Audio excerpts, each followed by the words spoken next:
Hi everyone and welcome to the Necron Codex review. I'm your host Jack. And Dan. Today we're going to be looking at the Necron Codex and basically getting a deep dive into the detachments, the lore, artwork and all sorts. It's an incredible book. Stay tuned. You're going to love this. Absolutely.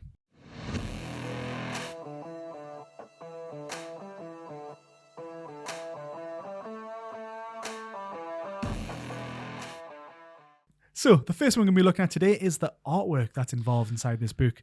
Dan, what was your first impressions of this artwork inside this book, mate? I absolutely love it. They've knocked it out of the park. It's the artwork in this book is brilliant. There's a combination of new and old, but I don't mind them reusing the old artwork when it's thematic. You know, it's iconic. It's classic. Yeah, classic is the word. Thank you. Yes. So they've kept some of the the old style art as well. Like you picked up on one particular model that's shown in its old guise. The Necrons, obviously the Necrons, but the monolith itself, the monolith obviously it has a new model now, which obviously looks fantastic. Yeah. But part of the artwork that they've left in there is the old style model, which is just the basically triangle. Yes, the big the triangle of death. But it's such a good picture, isn't it? It's so good. I was also pleased to see the within there. I think it's on early on. I think it's somewhere around page 9 or 10. But the artwork from 3rd edition Codex is still in there, which is It's got the kind of Necron warrior with his Gauss weapon. It's that's a real classic piece of artwork. Well, it's like that. Obviously their tagline, which is like "We are Legion." Kind of thing. It speaks volumes. You know, they're coming out the monoliths. It's just an endless wave of them coming forward, and I think it just looks unreal. Yeah, the Silver Tide. It's awesome. But they've also got new editions of the artwork in here, don't they? Yes, there is. One of the things that a few people already picked up online, but we were both excited about is there is. I think this is the very first time we've seen them as well. Which is pictures of the Necron tier. What are the Necron tier? So the Necron tier are basically the Necrons, but before biotransference. So before they went through the furnaces that the Deceiver made them go into, this is who they looked like. So this is their mortal forms, if you like. Exactly. And this is, again, as you just mentioned, this is one of the first times that they're showing us artwork like this in a codex. And again, they've absolutely smashed it. And I quite like the style. It's a 2-page spread, but what they've almost kind of... like points in history, isn't it? Of like, obviously, like there's part of them where there's one of the pictures in there that like one of them is like a Necron that's holding a Necron tier, which looks really weird because obviously one of them's a robot holding a human in a very I guess in a romantic kind of pose, or I guess almost like a loss kind of thing. It's like someone losing a loved one or something. Isn't it? Yeah, it's pretty awesome. It is. But there's that edition with the new codex. We're all those of us that have been in the hobby for a while, always a little bit cynical. Like, are they just going to rehash the lore, rehash the artwork? Getting some major new artwork like this was really nice. It's really good, and they always smash it. Like I've mentioned it before, but the Games Workshop, the way they do the art, I don't think I've ever picked up a Necron. I think the only time I ever dislike artwork that GW do is when it's reused bad artwork kind of thing, but the majority of artwork in this codex is phenomenal. I absolutely love it. So if you're a collector of Necrons, even if you are already an expert in terms of the lore and stuff, there is enough new stuff in here, I think, to warrant you buying this book. Definitely go and get it. But as beyond the art, is there anything else you want to talk about artwork? Well, the one little thing that they've done is for each of the main 6 dynasties that they've got, they've also done a small, obviously got like a full page spread that we'll talk about later, but in the middle of this page spread, they've also got pictures of just kind of their dynasty and kind of what they represent. So, the Saracen dynasty, which is the Silent King, he's menacing, he's showing in there. We've got the Sautek one, again, there's like, it appears to be, I think that is that Imhotep the Stormlord on there? Yes. He's looking like his hand. So again, he's looking pretty menacing. And again, the Mephrit and all that sort of stuff. They've got really nice artwork that are really worth checking out. Even if you're not a Necron fan, it's just lovely stuff. Yeah, it's lovely stuff. Really good. Definitely have a look through that. And then that kind of sets the scene in terms of the visual impact that it has, but also that really sets the scene for the lore, doesn't it? I think it just grabs you. You see these pictures, and you're like, oh, what is that? But yes, the lore. What do you like about the lore here? All of it. I mean, all of it. I loved it all. Give me it all. Well, this is the in the past, because we've never had digital codexes, so all the information you needed in terms of your army rules is in your book. Yes. And so in the past, I've tended to flick, when I've got a new codex, tend to flick past the lore to look at, what do the units do? Even when what using are the the army app, rules? when using that, when you're obviously picking your army, you don't actually get to see the lore about your army. exactly. So that makes sense. Yeah. So, but in this book, I think they've absolutely, again, we're very quick to criticise GW when they get something wrong. I think they've absolutely knocked this out of the park. It's fantastic. The lore is really accessible, and there's also loads of it. Yes. There's a lot more lore in here than previous codexes, I think. I briefly mentioned to you before as well, there's loads in here that kind of piques your interest, but not too much to get you confused and put you from actually dwelling more into it. In a lot of instances, they're like, it's maybe a one-pager or less than that says this is what this is and this is why, and it's written in a really accessible and interesting way. Yeah. And like you said, it's enough to pique your interest and make you go and, like, you know, if you want to go and find out more about it. It certainly but for a beginner coming into the hobby, there is a really great introduction to who Necrons are and why they are who they are. There's enough here to get you hooked and to basically want more from it, to be like, well, actually that's really interesting. What happened next, or what more is going on around that section of the book. And I think also because in 9th edition there was the 6 main dynasties or dynasties, and those were the ways that you played. They were tied to the army rules, the detachment rules, if you like, and then you could make your own. Yeah, there was ways to do that. In fact, for a lot of nights, one of the most populars was was one of those make your own rather than the set dynasties. But this book, because the dynasties are no longer tied to a specific detachment, they're using that to expand on the number of dynasties as well. So we'll get into this then. So first of all, let's talk about, before we get to the dynasties, let's talk about what we learn about the Necrons within this book. Yes. Absolutely. So basically what's like talked about in this book and kind of the main head honchos. Yes. I guess I'll get started because it starts off at the very beginning. How many years ago? 60 million odd years ago. Years ago or so. So way back when there was the War in Heaven. Yes. But yes, so it starts off with the War in Heaven, and it gives you a brief overview of that. In the War in Heaven, for people who don't know what that is, it's basically when it was the Necron tier versus the old ones in the Eldar. Yes. And at that point in time, the book goes into detail, but the Necron tier made a pact with the C'tans, the Star Gods, the Star Gods, to basically give them immortal life. But the deceiver of the C'tans was the one to basically be like, well, I'll give you immortal life, but I'm going to kind of take your soul. I'm going to steal your soul, Exactly. So they go through this process of biotransference, but they become these robots, but they sacrifice a great deal to win that battle. They do. And then they've lost like all the creativity from themselves as well, which really sucks. And they, however, they do get their revenge, because at the end of the at the end of the War in Heaven, when they've defeated the old ones, and the Eldar, who were created by the old ones to kind of fight the Necrons, weren't they? The C'tan have obviously been involved in that battle, and they're all quite weakened because they've had to give so much to win this battle. Yeah. So the Necrons turn on them. They do, and they get their revenge on the C'tan. Yeah. And basically scatter them into shards, which is also what they're called now. Basically, the shards of the C'tan. They're like Pokeballs, aren't they? Exactly. Yeah. That's what Trezan uses them for. So basically now they're basically obviously destroyed, crumbled, sharded, whatever. And then they all went to bed. It was Betty buys. So Zarek's like, well, we've won this war, but at what terrible cost? So their home worlds, they turn into tomb worlds. Yes. They go to sleep. They're kind of slave constructs. The Canopteks kind of keep her awake to keep an eye on them. Yeah. And I think the Triarch, some of the Triarch guards, they like stay awake to keep a vigil as well, don't they? Do. Well, the Silent King stays awake as well. Yes. He kind of nicks off, doesn't he? He does. He goes to a different galaxy. Yeah. He's like, I'm out of here. I'm done. You lot go to sleep now. I'm off. Yeah, exactly. And then those worlds, those tombs are buried in these worlds for their own safety. Yep. Some of them over the next 60 million years are lost to things like black holes, solar flares, eruptions on that world, exploding stars, and also the Eldar actually do hit and runs on certain tomb worlds as well. So they basically find these tomb worlds and basically do hit and run, and basically make the star explode or just destroy the planet just to stop them more. And some of them are actually so buried so deeply that people settle on them. So these worlds become settled by humans, in some cases part of the Imperium. Yeah. And then 60 million years obviously have elapsed, and then all of a sudden the awakening. Yeah.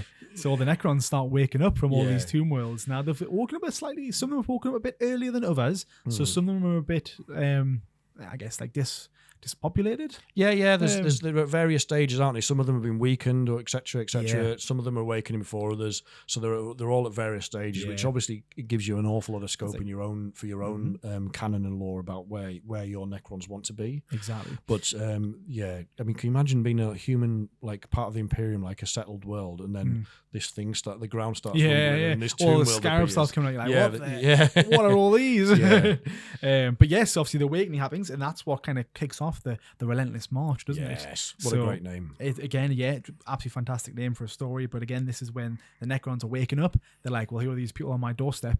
I'm getting rid of them. Yeah. So they start booting them off, and that's when the war starts happening. And what happens next after that? Yeah, so that's pretty much where we are at the moment. So there are certain rather than being one unified empire, there are tomb worlds dotted about all over the place, because obviously the planets have moved during 60 million years across the galaxy or whatever as well. And there's some, as we said, some have been lost, some are in the warp. They're not a unified empire. So you've got these dynasties awakening and trying to reclaim what was theirs, rightfully theirs. And the threat for the galaxy, for other species, is obviously there's a whole lot more Necrons still to wake up as well. Exactly. But in part of that, they're part of their plan to reclaim their empire is the Pariah Nexus. Yes. So each one of these Pariah Nexus, they use their technology, which involves Blackstone, I believe, doesn't it? Yeah, it does. And what they basically used is build these big pylons, which create these dead spaces. So if you're a populated world and you fall within a Pariah Nexus, you start to, it's really grimdark, but you start to lose all hope, and then eventually, basically, all of you drains out of your body, just leaves your body as like a shuffling zombie almost. Yeah. Because the Necrons are thinking, well, that those bodies could be potentially a way of us reversing biotransference. Yeah. So they'll drain you out of your body, and then they're going to try and find a way to put themselves back in. Pretty much. Because it's also like these pylons are like to stop chaos as well from spreading, isn't it? So the warp itself, these pylons, I think they were also found on Cadia before it got blown up. Yeah, they're a big part. Gone. Yeah. Don't start them off again, Jack. So basically those pylons were there to basically stop the chaos, I guess, from expanding more. But, we all know Arcadia fell, so those pylons got destroyed.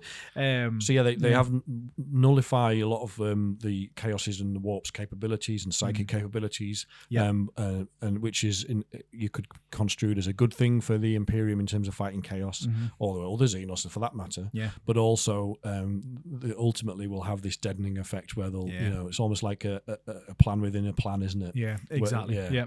And that's the Pariah Nexus, and again, as you've just mentioned, that's where we're at. I think the book also explains what the Tomb Worlds are and what they do and how they operate, don't they? Yes, so you have a hierarchy there. So you've got Crown World, which is your Pharaoh's world at this very centre, the most important one and the most highly defended. And then you've got Fringe Worlds, Core Worlds. Core Worlds first. Yes, Core Worlds, which are the ones closest to the Crown World, which are the most important, and then your Fringe Worlds at the outskirts. Yeah, very nice. And it also explains as well for absolute beginners, but from my perspective, it's nice to get a refresh. But they go into detail and some of the aspects of Necron technology, like the weapons and that, right? Yeah. So the most famous one is Gauss, isn't it? Of course, across the board, Gauss weapons. And it's like Tesla as well, right? Yeah, explain Tesla. So Gauss basically flays you like atoms, molecule by molecule. Yeah. It's not a good way to go. Not a good way. Literally shreds you. Tesla, as you would expect, is basically like arcs of lightning.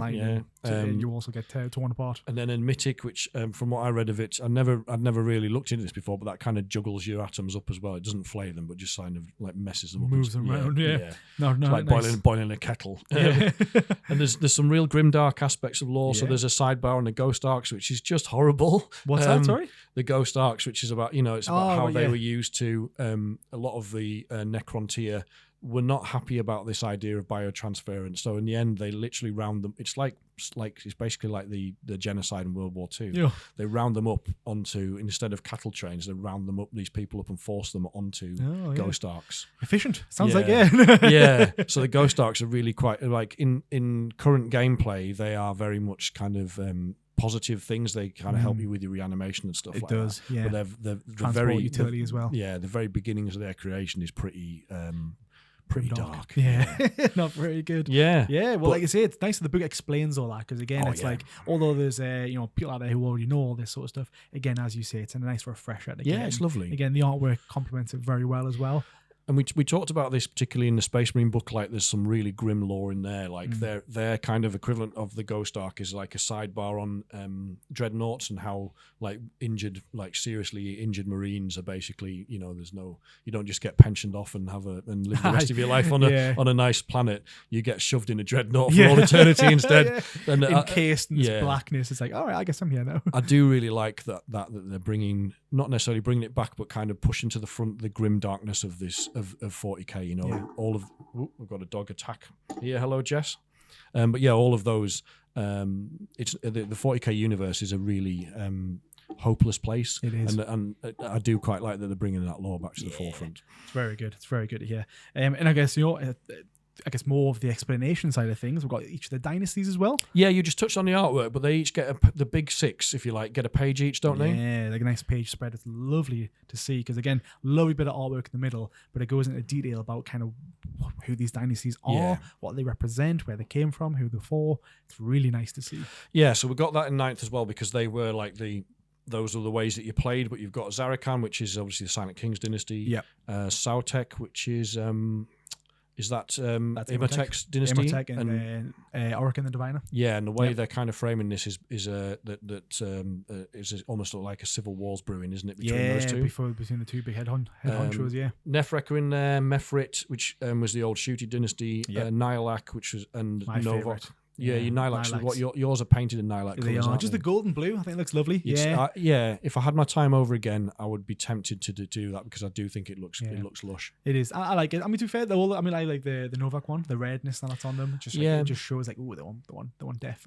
Yes, they're there to kill. And basically. I think what's one of the things I like about the new way of doing things is mine are painted in box art, which is technically Zarakan dynasty, but you can play them any way you like now. Yes. You just choose your detachment rule, which is like a shame though, because I think we briefly mentioned that, like, when we were picking the like enhancements that you want for your army that you're playing, you might pick like, I might play the like a Nihilak dynasty this time, and then you'd be like, oh, what is Nihilak? And you start reading it. But now that the dynasties aren't associated with like the buffs and such, I feel like a lot of this lore might be missed in the book because people might not go read the book.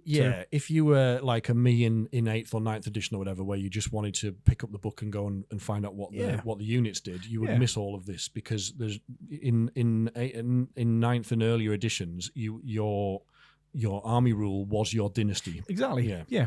So I think it'll get missed a lot. I think people will, and I do recommend that you go read these sections because they're all fantastic. Yeah. But I hope it's not missed too much. Yeah, it isn't, because it's not tied. There is a possibility of that, but the lore is so good in these books that it's worth reading. It really is. They've brought the flexibility of picking what you want to pick, but they've lost a little bit of the lore side of things. So I mean, having said that, in amongst the lore, there are little snippets in this book of other minor dynasties, just to give people other ideas about where to take the flavour and the fluff. Well, there was that pirate one that you mentioned before, wasn't there? I'm surprised I lost it, but there's a pirate one. I can't remember the name of the dynasty, unfortunately. It is in the book. It's called something like Zepanek or something daft like that. But basically, this guy called Thazar the Invincible. What a great name. Such a funny name. Yeah, right? But he takes it over and rechristens it and renames it as the Reeve World, and he's basically is a pirate king. Good. So Pirate Crons, if anybody wants to kit bash pirate Necrons, accurate now. It's lore accurate. Get in there. I would love to see, like, I've seen people do all sorts of crons, like Mexicrons. One of the latest Mexicrons ones, are funny. Mexicron, the little hats Necrons on them in sombreros. Sombreros. But you could do a grimdark sort of pirate buccaneer style, or you could just really go to town and give them like peg legs and parrots. And Easily done with Necrons, I reckon. That's funny. Eye patches and shit. But there's 2 or 3 others. There's a Thok dynasty, which live on radioactive worlds, and they have harnessed that radiation to make their weapons more deadly. Sounds interesting. Again, really cool. Nekthist, a pariah, excuse the pun, but they are a pariah dynasty within Necrons. They're shunned by the Triarch.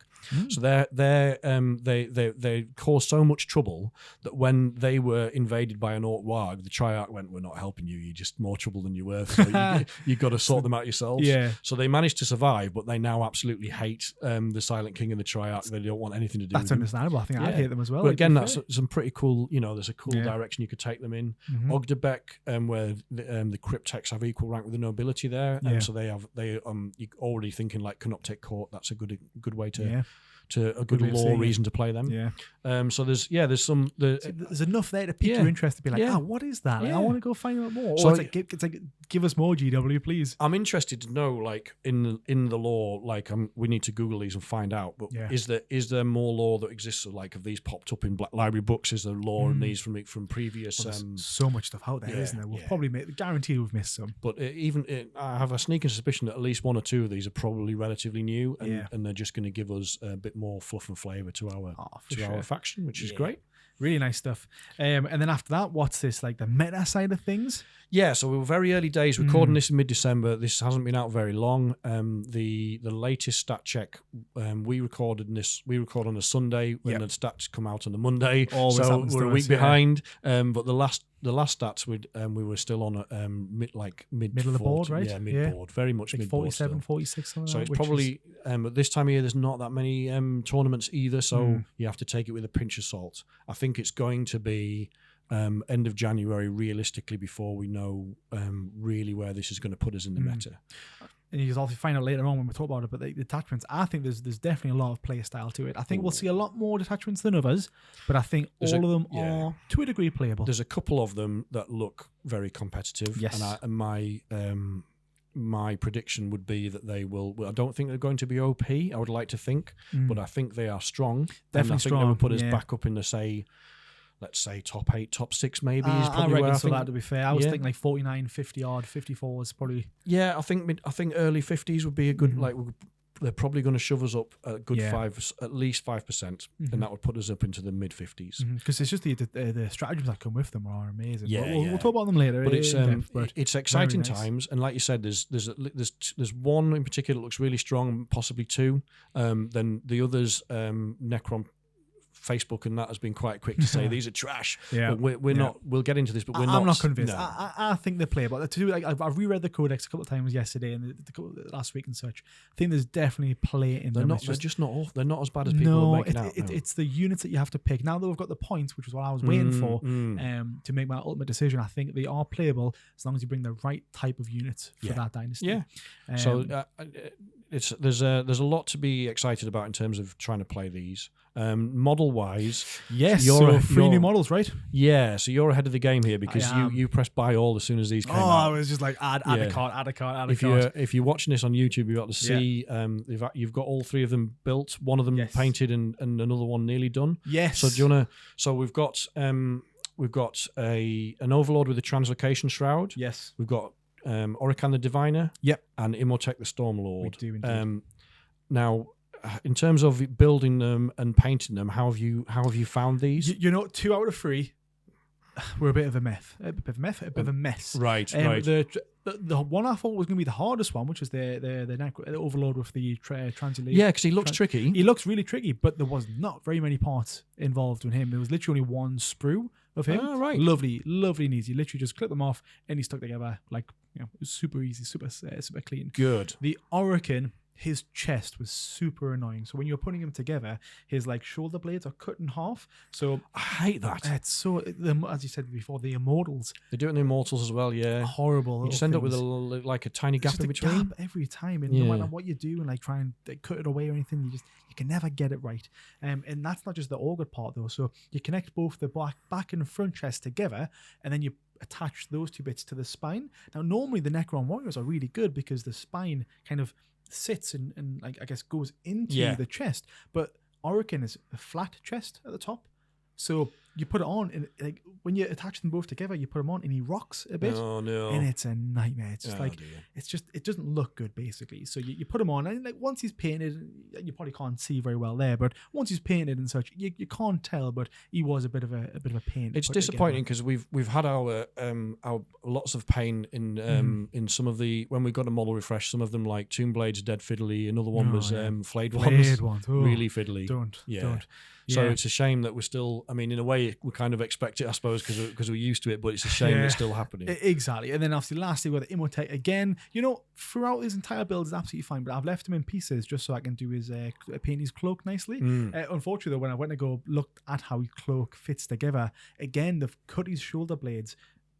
horizontally. All right, It just doesn't fit. It just doesn't. GW, if you are watching, which I know you are, please do not do that. They're not good. It doesn't look good, and it ends up with gaps. I mean, my one has a gap. I haven't done anything different with them. I've cut them where it said. Yeah. I haven't even like filed them down yet, but there's nothing to file down to get them to fit smoothly. So a bit disappointed in that. And it's a bit strange that they've moved away from push to fit as well, because obviously the Leviathan one, that was a lot of that was push to fit, wasn't it? Yeah, I mean, I personally like push to fit a lot because it's idiot proof, and I am an idiot. So yeah, I mean, you're talking to a man who has put the legs on a Scorpec destroyer backwards on before. I'm not great at following instructions. Yeah, fair. If there is a possibility to make a mistake, I will do. And I think there is a balance to be struck between because these are statement models, so we want them to be to have a good amount of detail and to look really awesome. Yeah, but equally they should be simple to put together. And in 2023, when they've been making plastic Necrons for a long time now. Having this shoulder pad issue still with the gaps in between them is unforgivable. It really is. No, there needs to be either some videos on there to explain exactly how they're meant to fit together, or and troubleshooting or whatever, or they just need to be designing these in a better way. I bet people are sitting there like right now being like, "Oh, just use like putty and stuff." I shouldn't need to. No, you shouldn't. Is the points that we're getting exactly? I know I can use it. I know there's other tools to make it look crisp, but it's like. Shouldn't out of the box. You shouldn't need to. And you're a super experienced Necron model builder. Like you've built every model going. I have. It's and quite a few of them in some cases. So this is not like beginners issues, is it? No, and I think it's just frustrating that you spend like Imotech the Stormlord, he was like what, 25 quid? Yes. So I mean, for a small model like that, you're paying very good money. Yeah. And you do expect for that amount of money good quality stuff. But if he's not fitting properly, it is a bit annoying. Yeah, this is still a bugbear with GW. Is that kind of out of the boxness, if you like? Yeah. So in almost every other aspect of our lives, when you buy a game or you download an app or whatever, you expect out the box functionality. You do. It fits together, so to speak, and works. Yeah. And there is still, with some of these Games Workshop products, they're still expecting you to fix their issues, and that's wrong. It's just wrong. It is. It absolutely is. So that is as negative as I'm going to get, and you probably as far as for sure. Yeah, no, what not the codex itself, but what's come with it. That they are good looking models, but please sort yourselves out in your design elements and just make them work. Just make the cuts in different places. Yeah. Super simple fix. All right, so that's put my soapbox away. Whinge over. Models are good. Data cards are amazing. They look really nice. They're in the box, but the box comes with it. There's lovely.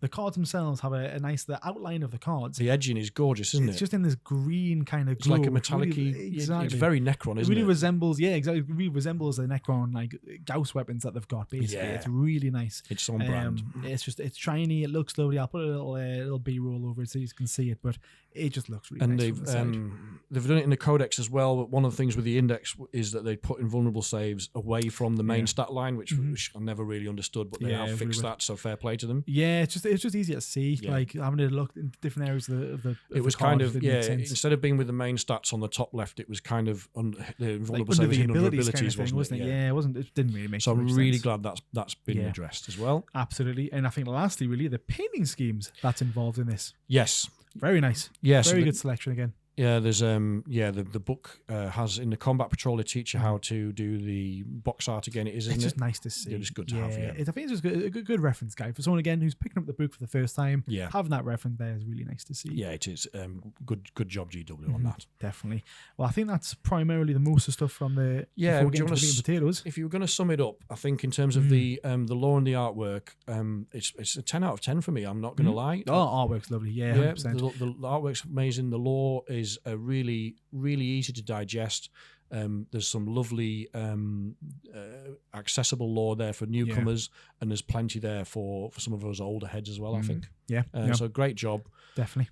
Models and index cards. I would 10 out of 10 for the index cards. Index cards? No, I have to mark them down ever so slightly because I really liked the 9th edition, the slide in, slide out aspect of the cards. Yes. So these cards, obviously, over time, this is going to break, basically. So when I'm using it and taking it to tournaments or taking it to my friend's house, I'll be opening that constantly, which is going to eventually break. Whereas 9th edition one, the slid in out from the side, that was so much. Oh, sorry, the index cards. Yes, 10th edition index cards. Yeah, yes, they've slipped out. They were so much easier to use. Yes.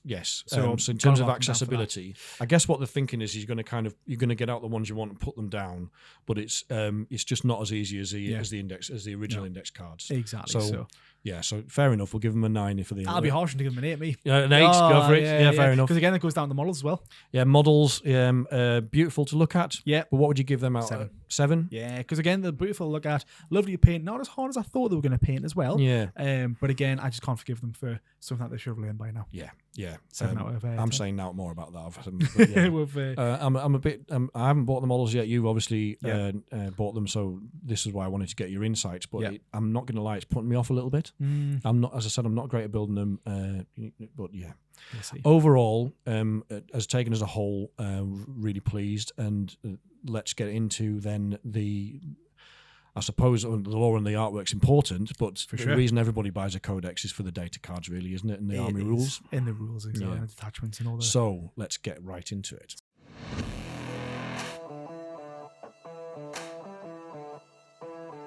So we've talked about the lore and the artwork, but what everyone really wants to buy a codex for is the rules. Yes. So let's get right into it and start with the army rule.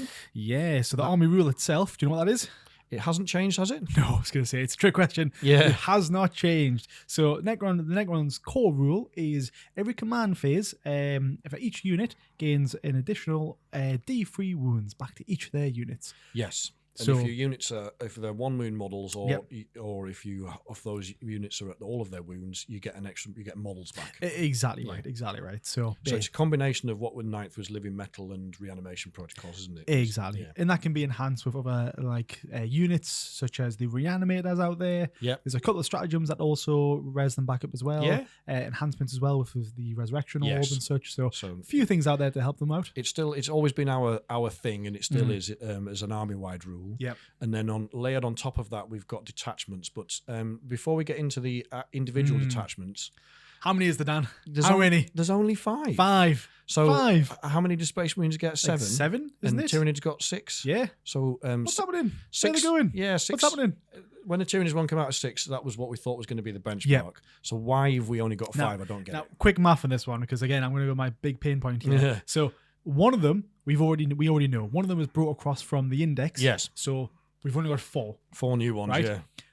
One of them is effectively Shadow in the Warp. So if people don't know that, no, not Shadow in the Warp, sorry. It's the Demons basically army rule, which basically allows them, if they're if they control the center board, they get so many. Yeah, you get extra buffs. Yeah. So that's not being creative. So we've got 3. So one of them is Chaos Demon Crons. Yep.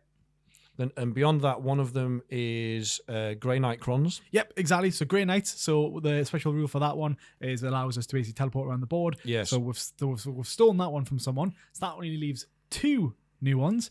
And one of them is the Annihilation Legion. Yes. Which is just a +1 to charge. And you get an additional +1 to charge if they're below half Yeah, we'll strength. cover that in detail in a minute, but we're both a bit underwhelmed on that one. But it's maybe not as bad as everyone thinks. No, look, it's playable for sure. But again, my vibe is that it's not being creative. Yes. And Well, so the last one of that is like a mini oath at the moment. Like you pick a target and you get +1 to wound against it. Yeah. So between those 4 new ones, they're almost all borrowing something off somebody else. Someone else. Yeah. And we've talked about this in the past, but when we did the Codex preview, but it does feel like part of simplified, not simple, is that they're reducing the ways to play across the board.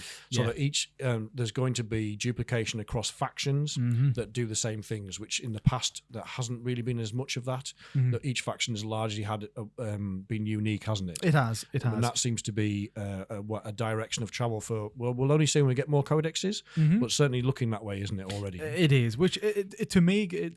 It sucks because I like the uniqueness. I like coming to a table and being like, oh, I'm running this legion. And they're like, oh, what does that do? Opposed to me being like, oh, I'm going to run the Canoptek. And they're like, oh, is that just the one that demons Chaos do? Demons, it's like, yeah. all right, sound perfect. And I was like, oh, that's not really great. But No, and it's as you touched on before, in terms of creativity, it feels like we're getting a little bit shortchanged, a little bit. Yeah, the money train on this one's definitely been pushed towards. Other armies, I reckon.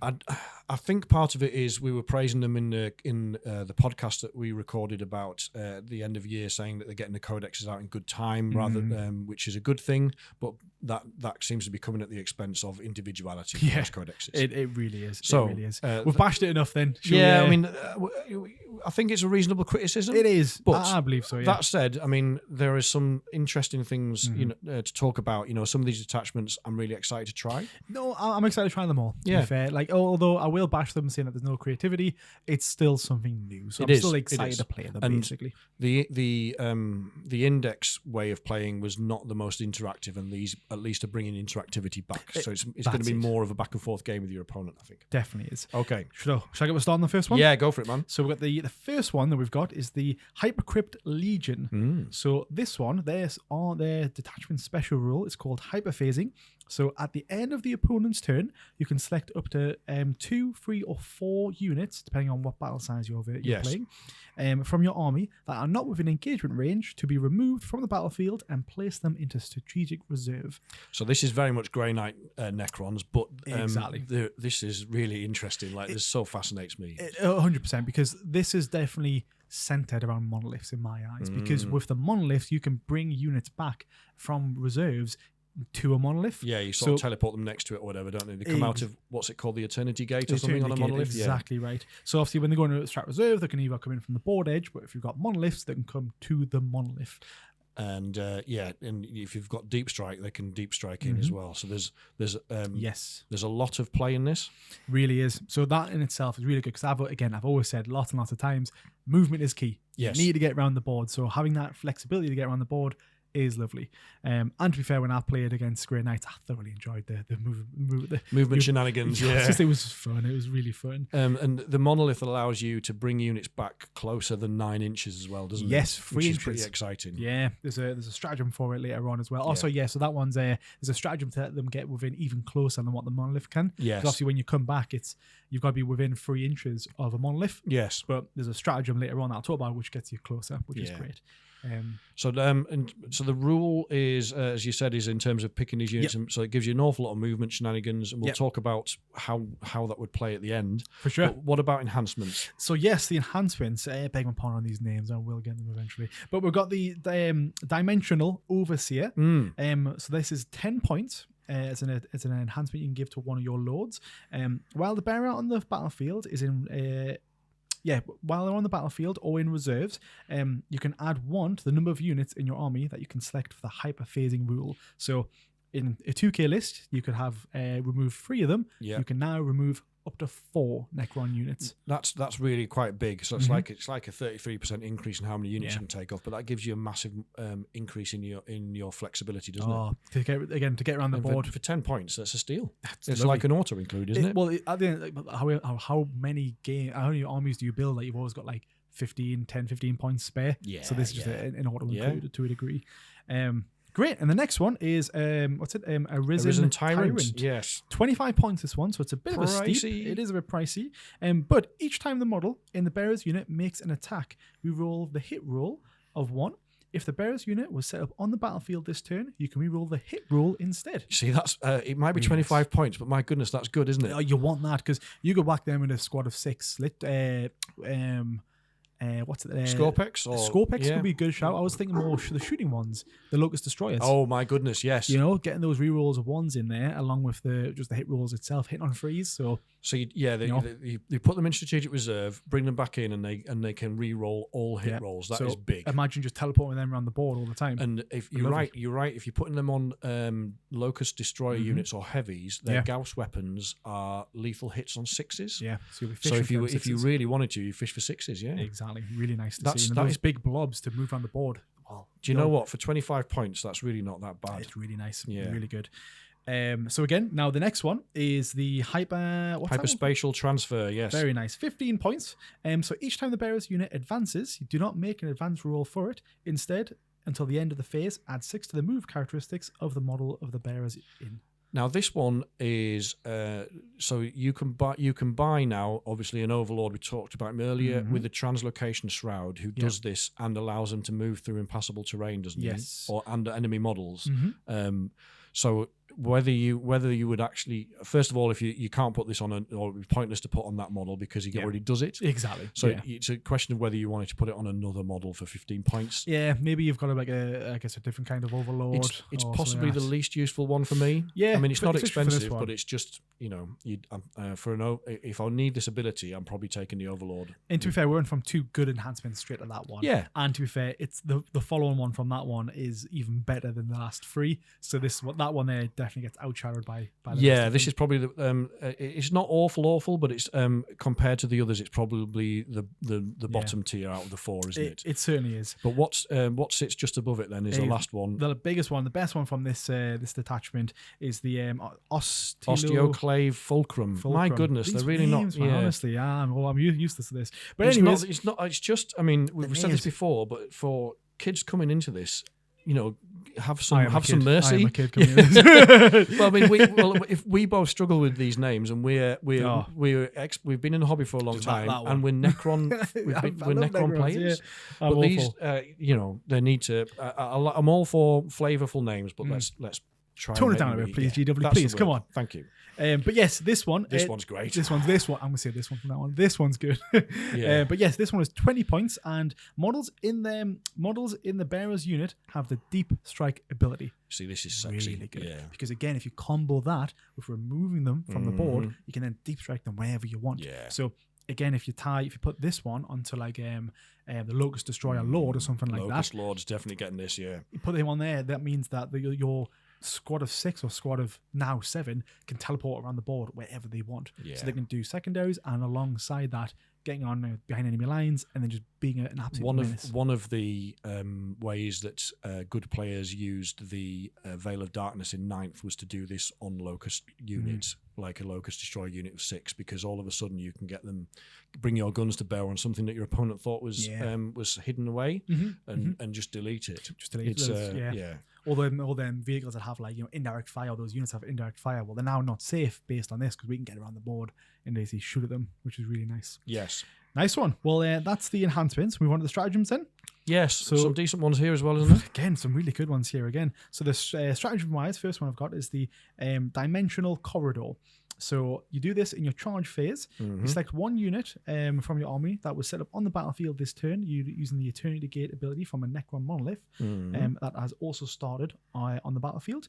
Your unit is eligible to charge this phase. So instead of a 9-inch charge, you're immediately going to a monolith, which gets you within an additional... So say if the monolith's a little bit closer to there is, if the because the monolith has to be on the board, so the monolith could be touching or almost very close, and you could have an unfailable charge, couldn't you? Because you put them an inch away basically. So basically you put them there and you're absolutely sound. So you're what type of melee unit do you think you would be like? Because again, one of the things in 9th you used to be able to do was with the Night Scythe could do something similar to this, or the monolith, and you would just drop 6 Gorpex in somebody's face. I think it just depends really, because you've got a variety of units. I was thinking mainly flayed ones. Flayed ones as well. My goodness. Just getting it, because again they struggle because they're weak. You see, so getting them up the field and having them in the right place is hard. So getting them in auto include just to push back and get in especially when the monolith's a beast, so he'll take down a lot of units, a lot of big units as well. So having the flayed ones coming up just to kind of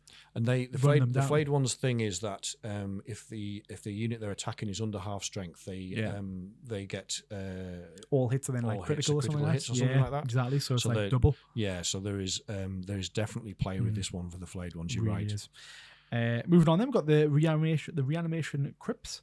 So in your command phase, you select your one Necron Overlord. For each of your Necron units in reserve, the reserves units reanimation protocols are active. That's really cool, because what normally, if I'm reading this right, is your unit has to be on the board in your command phase for reanimation to occur. Exactly. So if it's in strategic reserve, you can't reanimate D3. Correct, D3 because it's off the board, so it doesn't But this count. one you can. Exactly. Yeah, it's pretty cool. Worth mentioning as well, the corridor stratagem was 2 CP, and the reanimation one that we've just discussed was 1 CP as well.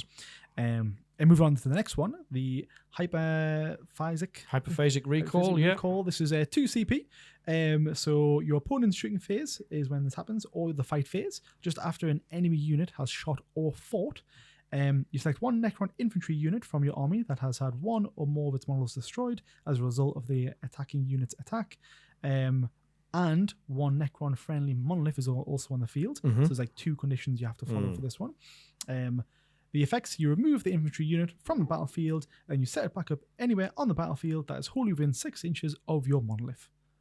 So again, just more ways to gain ground, or just to basically get away from additional shooting, basically. Yes, so it's quite situational and a big brain one. But if you know what you're doing, this one could be really awesome, because you could almost bait attacks out. So you could forward deploy something. One of your opponent's units shoots at it, and then you can just move it. Exactly. Could be a big block of like Lich Guard or something like that, where you think, all right, cool, we'll shoot a couple of them and I'll just teleport them away. They kind of pull all their units out of cover. Really nice to see. The next one, it is 2 CP. It's a little bit pricey, but it could be clutch. Couldn't in it? the right situation, I think, especially if you need that unit alive, you're like, oh, actually, I'll bring it back to make sure it's safe. Or again, if the monolith deep strikes in, then you've got a unit that you want to bring closer up the field. That's a good way of doing it as well. Next one, we've got the next one. We have the Cosmic Precision. So this is in your movement phase. You select one Necron unit from your army that is arriving from the using the deep strike or the hyperphasing ability, and your unit can be set up anywhere on the battlefield that is more than 3 inches horizontally away from any enemy models. So again, normally for that ability, you have to be outside of 9 inches when you deep strike. But again, this one allows you to come in very close. This one, we both fell victim to this playing against Daniel at the Northeast Open, who brought Grey Knights, because Grey Knights had a strat that could do this, and he nicked my home objective off me. That was tasty. 8 points. Yeah. It's really nice. So it's definitely, this one is really, really useful in that respect. And again, for 1 CP, it's just good to get around. Good movement stuff. Good movement stuff. Yeah, it's very, very powerful. What else have we got then? 2 more.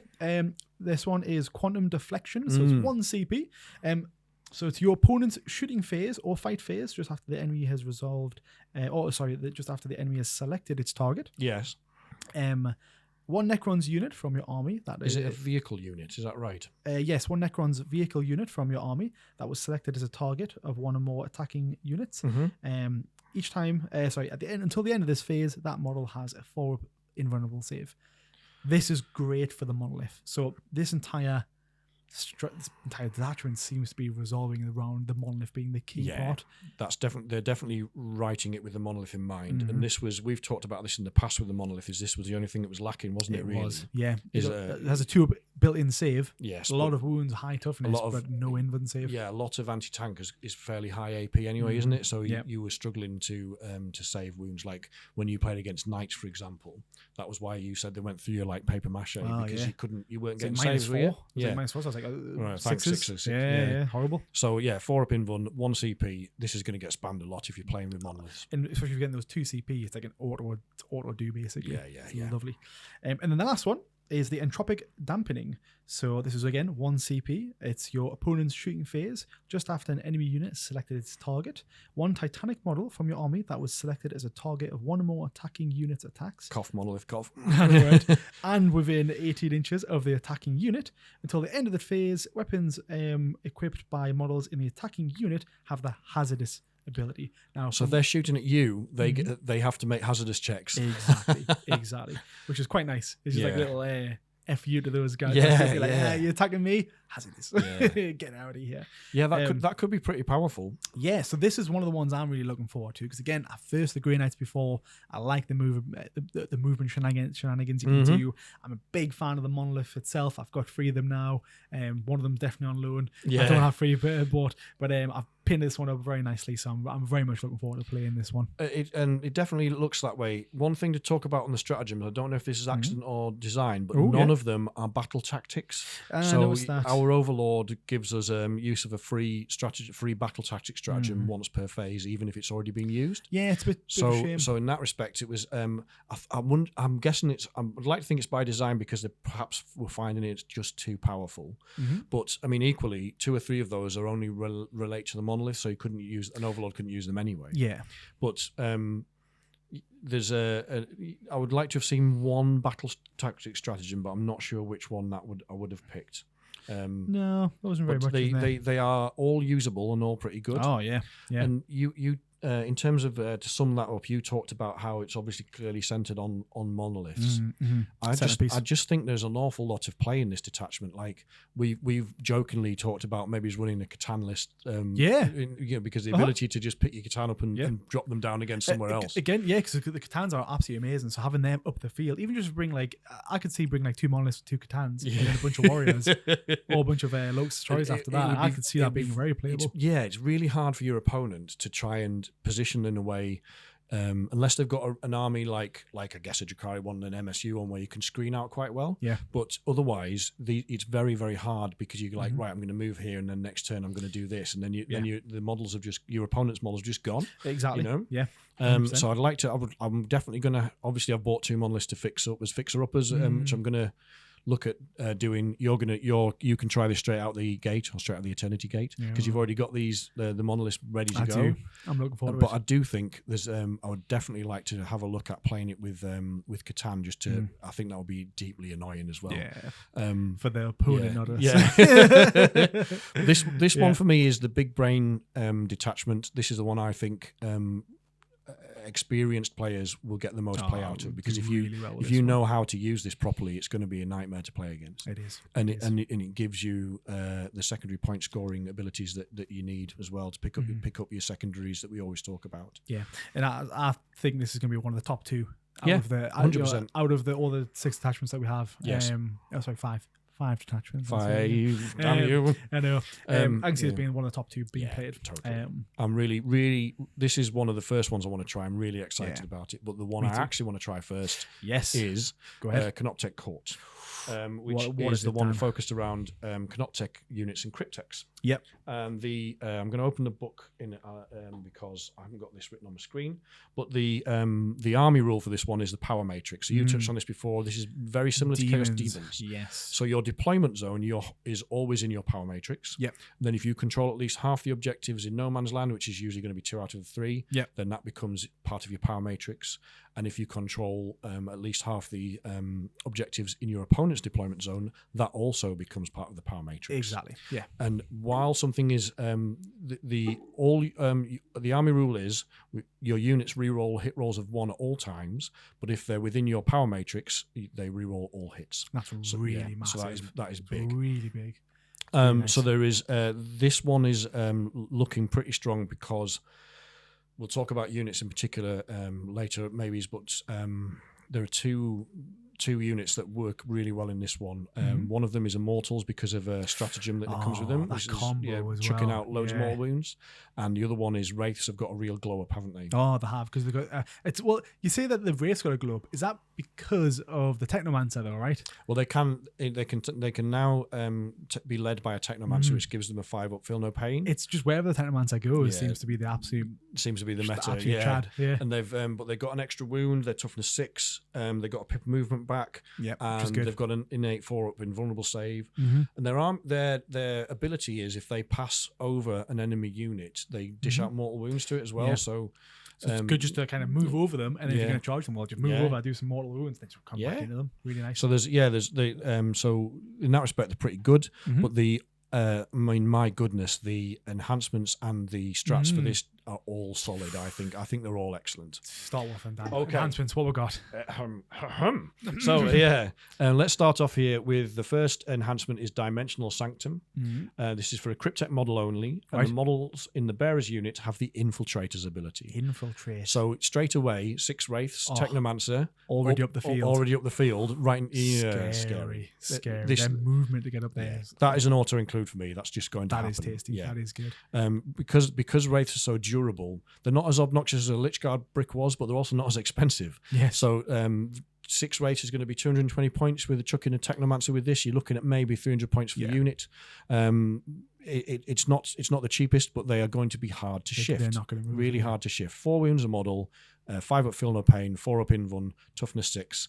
They're not going anywhere. That's really nice. And they don't dish out enormous amounts of damage, but they can tie stuff up really what you well. Want. Yeah. And it's just movement side of things, isn't it? What was the movement you say? 6 or 7? No, the movement on the Wraiths is back up to 10 now. 10? Yeah.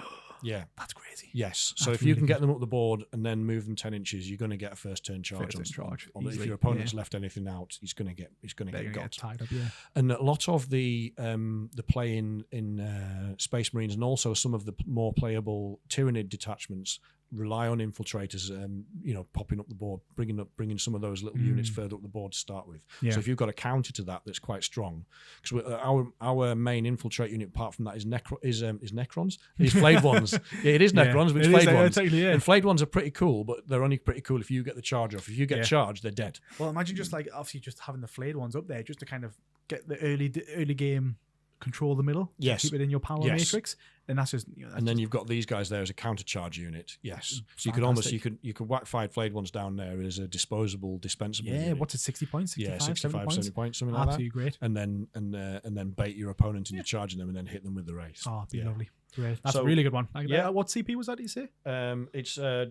It's I don't know what the points are, but it's I don't care. Even if it's I'll pay it. I'll pay whatever. The most expensive that they seem to range between 10 and 25 points, and if it's 25 points, it's still a steal. Really It just points. is. Yeah. Very nice. The next one up is the Auto Divinator.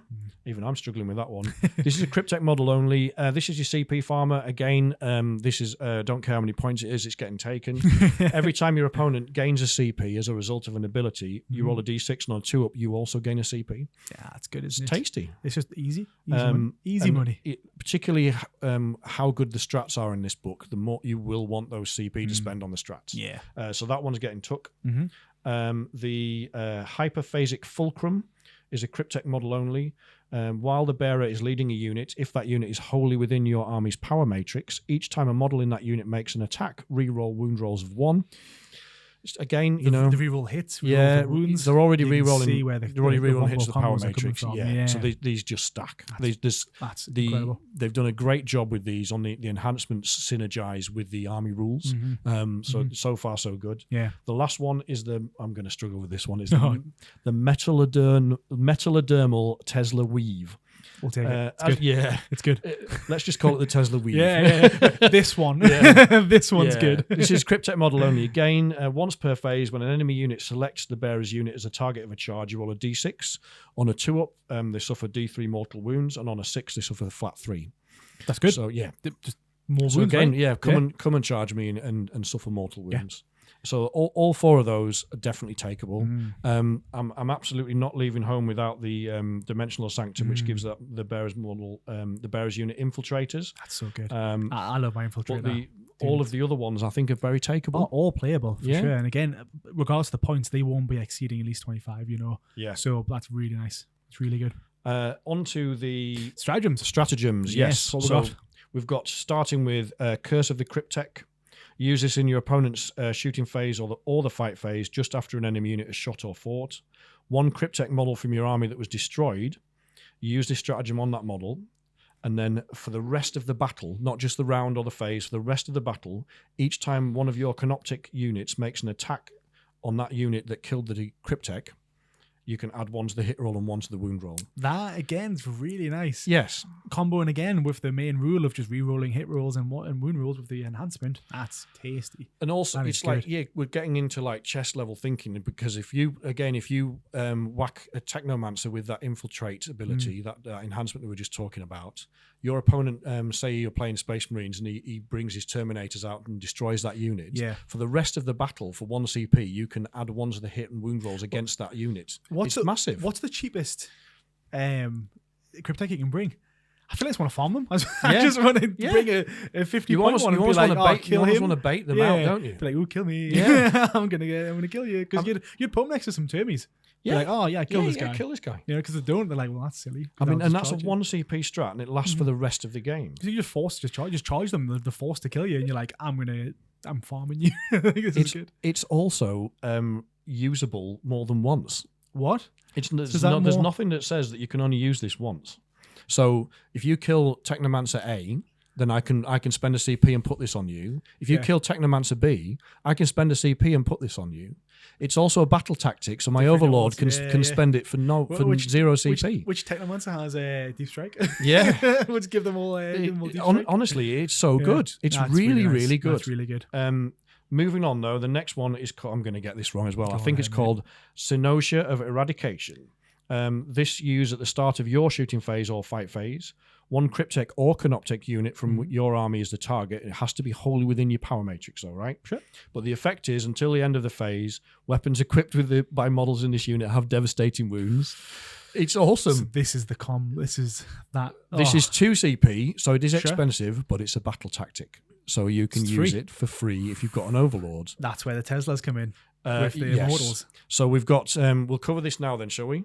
Why not? Okay, Why not? so this, use this while you can because it won't be around for long. It's going to get removed for sure. So let's get this right. So Immortals have Tesla have Tesla weapons. Yeah. They 6s are sustained hits for a start. Yes, correct. You can put them with a Plasmancer who gives them crits on a 5. Yes. So that is 5s and 6s, but that's to hit and to wound. And the reason that matters then is you are then getting dev wounds on 5-ups. Exactly. But you are 5-ups and sustain on 5s as you're well. re-rolling your hits, and because Immortals re-roll hits to something that's on an objective. Correct. You're getting your re-rolls from your innate army rules. From the being in the power matrix. Yeah, and then you're getting your dev wounds as well. Exactly. So you're really just fishing for 6s and 5s and 6s. You can chuck out something like a dozen on an average dice roll. It's roughly a dozen mortal wounds from a 10-man unit. Yeah, and you can use this strat for free if you've got an Overlord in that unit. Yeah. Now, and you'll be automatically taking the it would be a good try to take the translation. The Translocation Shroud, yes, because then that gives you an automatic move of 6, and obviously Tesla are assault weapons, so you can move. 5 advance, plus 6. Yeah, you move your 11, and to get them in range, 24-inch range as open well. fire. Been increased yeah, as well. the range has been increased. It's really good. Combo coming. The only thing the reason I say use it now before it's gone is if those of you with good memories will remember that Sternguard veterans for Space Marines had something similar on their combi weapons when they had anti-infantry 4+ and dev wounds, and there was some strats to just give them stupid, like they were pumping out. It was roughly similar, about 10. I think it was about 10 mortal wounds. Well, it was very similar to the Kazakin bomb that Imperial Guard had, where they just teleported in. Yes. Blah blah blah blah blah. Mortal wounds galore, and then obviously they got nerfed. But it's still usable. But use it when you can.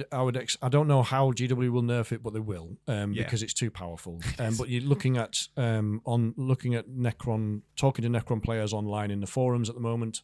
Almost every list that they're writing is for Canoptek Court has got at least 2 units of Immortals in. Exactly. Because you put one to do this to spend the 2 CP, and then one with an Overlord in it and gets it for free. Yeah. It's too good. I mean, going from a 2 CP to a free strat, that's incredible. It's really good. Because you've got to think that's the mortal wound output. There's then going to be a normal woundage as well on top of this. Yeah.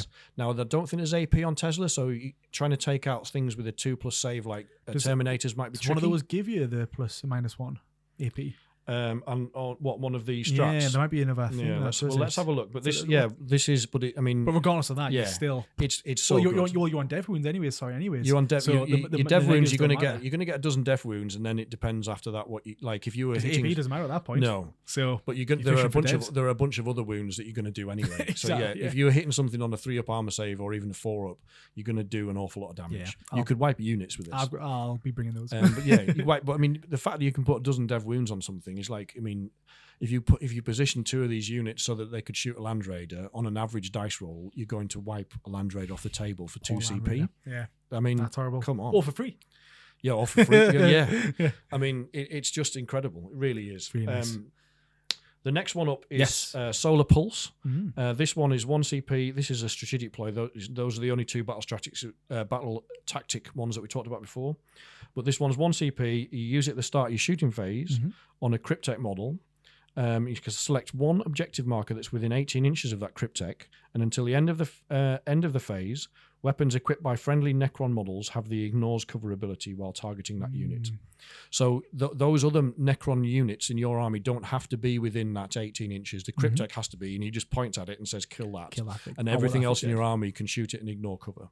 So that is quite useful. Really nice. It's going to see some play. The next one is reactive subroutines. Use this in your opponent's movement phase. I love this one. Just after an enemy unit ends a normal, advance, or fallback move, and you can target a Canoptek unit with it. that is within 9 inches of that enemy unit, Right. and that unit can make a normal move of up to 6 inches immediately. Oh, so you just move away. Yeah, Or move just- away on. move closer. Yeah, Very nice. very nice. good. Getting more movement, shenanigans. Always good to see. It's really good. We've seen this ability as an ability or a strat in other factions, but it's usually a D6 rather than a flat 6. So this is pretty decent. Like, you get that consistency. Very nice. So we're definitely going to see that being used. I think again, when you're talking about you looking at your wraiths for infiltrate and things like that, if something's coming towards them that is going to absolutely mince them, the ability to just pull back 6 inches and make it an almost impossible charge. Fantastic. That's good, isn't it? Yeah. For 1 CP, thank you very much. Well, why not? Next one up is Counter Temporal Shift. This one, when is used in your opponent's shooting phase after an enemy unit has selected its target. We know about this one from some other factions, but this is incredibly strong. Yeah. You target one Canoptek unit, and until the end of the phase, your unit can only be selected as a target of range attacks if the attacking models are within 12 inches. Oh, it's so good. It's like stealth, isn't it? It's basically, again, it's like lone operative, isn't it? Yeah, so anything that's further away than 12, you can't shoot this unit now. So good. That is really strong again. Yeah. And again, for moving stuff up the board, for Canoptek units, for your opponent's big guns, I'm going to be using this on my Doomstalker. And you like your opponent brings his anti-tank out, and I'm like, you can't shoot that Doomstalker. Yeah, it's not close enough. Yeah, it's good.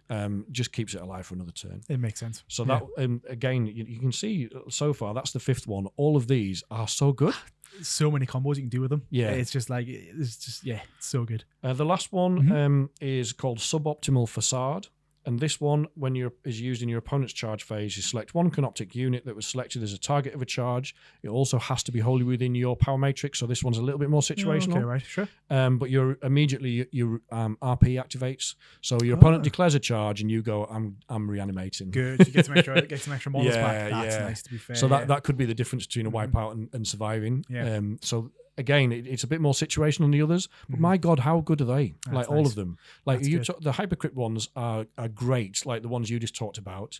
Some of them are tied to the monolith, but so what, we like monoliths. Exactly. But they're all pretty solid. But these ones, the enhancements and the strats, you can see why everybody's salivating over this detachment. You can kind of see these two. I think are going to be the ones that get played the most out there for sure. And that Hypercrypt, as I said, I think is a bit more of a big brain one. For more of a monkey brain player like me, I'm going to be 12 wraiths. Yeah. 12 wraiths. Canoptek Court, yeah, 12 wraiths, 3 Doomstalkers, two units of Immortal Teslas. Away you go. Maybe a monolith, maybe a Catan. Yeah, there's the lists almost write themselves, don't they? They really do. But that is just that's really nice. It's scary strong. to see because I think that's going to raise us up. To be fair. Yeah, that one will definitely push us. I'm still not sure whether it's going to push us right to. Top straight tier. Top. Straight past the Eldar. But Eldar are just ridiculous. But it's against most factions are going to struggle against that. Yeah, for sure. Very nice then. Should we move on to the next one? Yes. So this is the one which is close to both our hearts. It is. It really is. The Annihilation Legion. So it's all about like the Destroyer cult. What's the word? Flayed ones. That's the one. Flayed ones, destroyers. All your choppy boys, but also destroyers. Obviously, also got some heavy firepower in there. Exactly. Now, bit of a shame to see what their army rule actually is, although I still think it is going to be playable. But unfortunately, they're basically each time a destroyer cult or a flayed ones unit from your army declares a charge, you can reroll the charge rule. If you have one or more targets. If one or more targets of that charge are below half strength, you add 1 to the charge rule. Yeah, I mean, when we first got a look at this, we were really underwhelmed. But second glance, it's not that bad, is it? Second glance, I think it is playable. I just think for me, it was like, oh, where's the creativity? That's what I was missing. I was like, I should have wanted more. Free charge rerolls ain't that bad, is it? No, it's not. It's not, especially since it's 1 CP, and sometimes people could make it even more expensive. So having the free charge reroll is going to be nice to see. But move on to the enhancements, and I think this is where it kind of shines. It's just a shame that most of these are quite pricey, which really sucks. So the first one is Eternal Madness. It's 25 points. So in the fight phase, each time this model in the bearer's unit is destroyed, you can basically, if that model has not fought yet, you roll a d6 for each model that's been destroyed, and on a +4, you do not remove that model from play.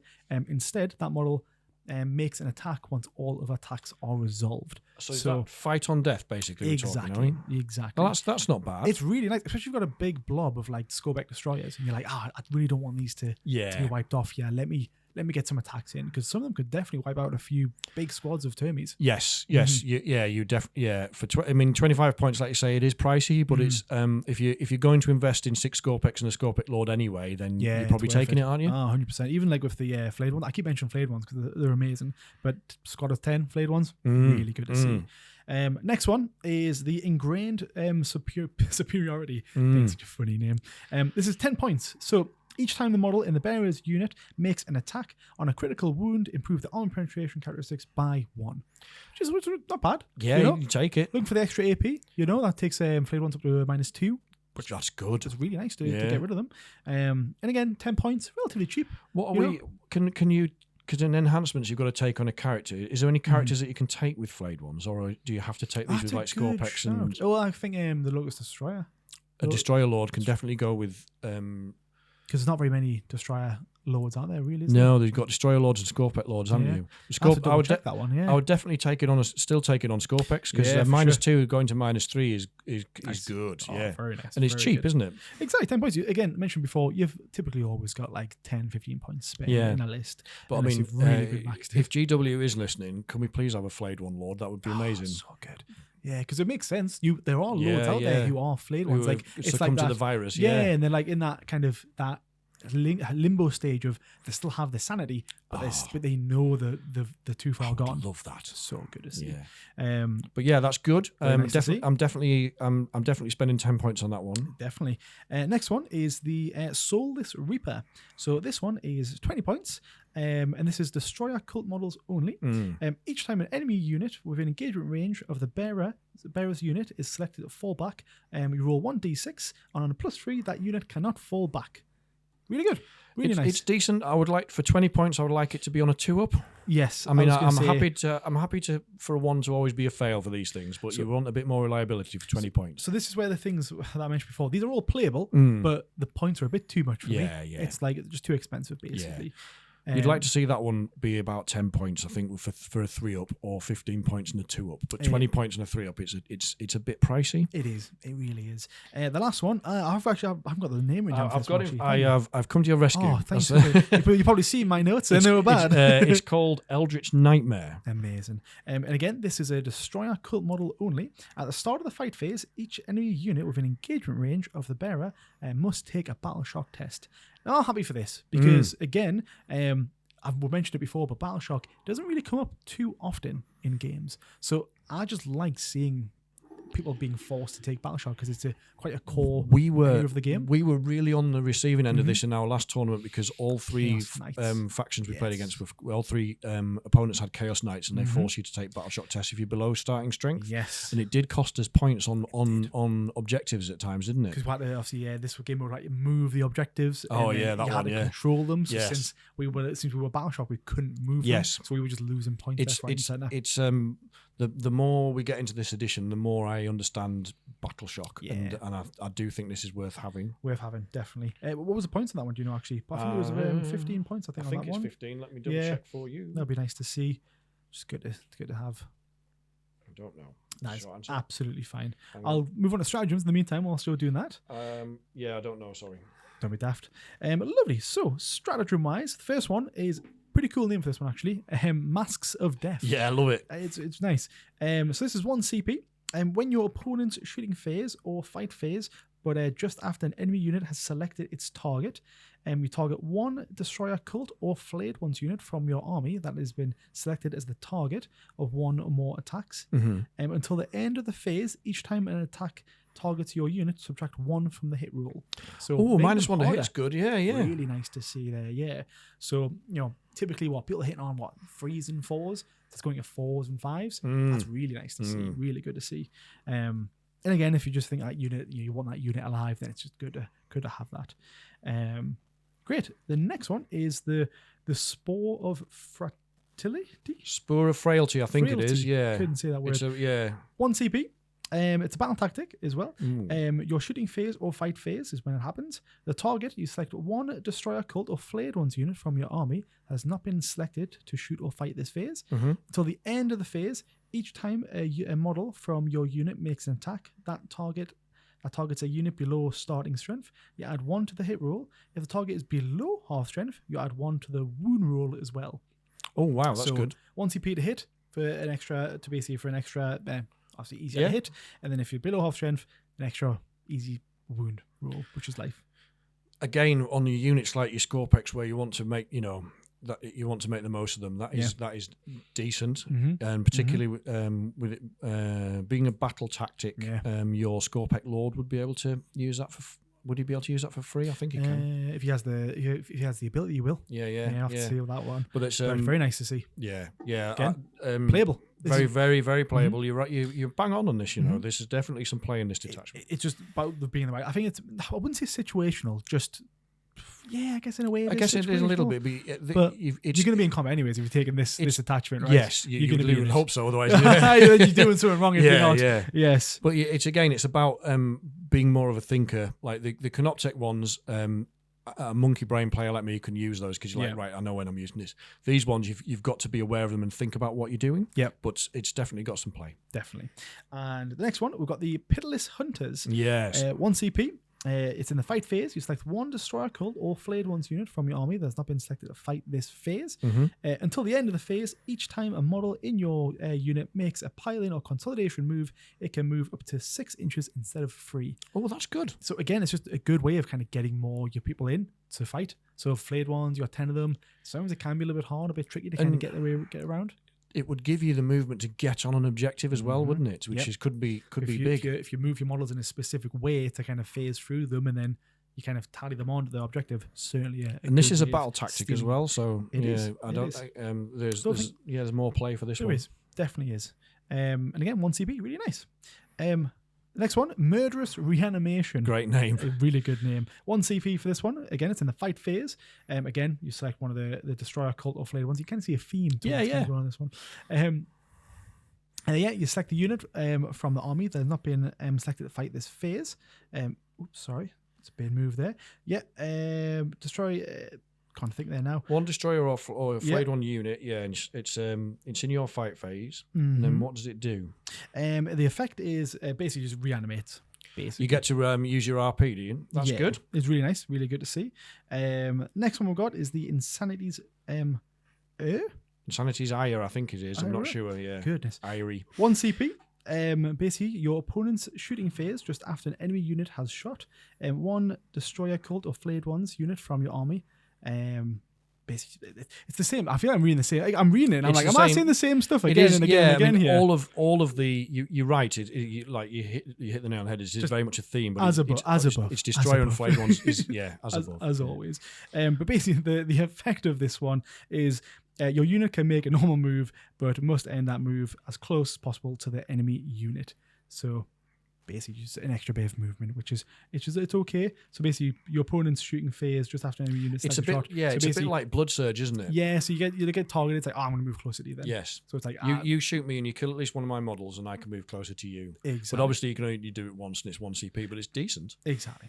I mean, that could also, if you think about it, that if you've made a normal, if you've moved and you haven't quite got a high enough advance to get behind some cover or whatever, your opponent sees you, shoots one of you, shoots a couple of you, and then you go shush. Yeah, he's like diving a little. Yeah, I'll just dive behind that ruin now. Thank you very much. As long as you move closer, it's fine. That makes sense. They think that. Yeah, it's pretty powerful. If you use it in the right, if you use it in the right segment. These are all like top general stratagems. I think someone that knows what they're doing is gonna make these work.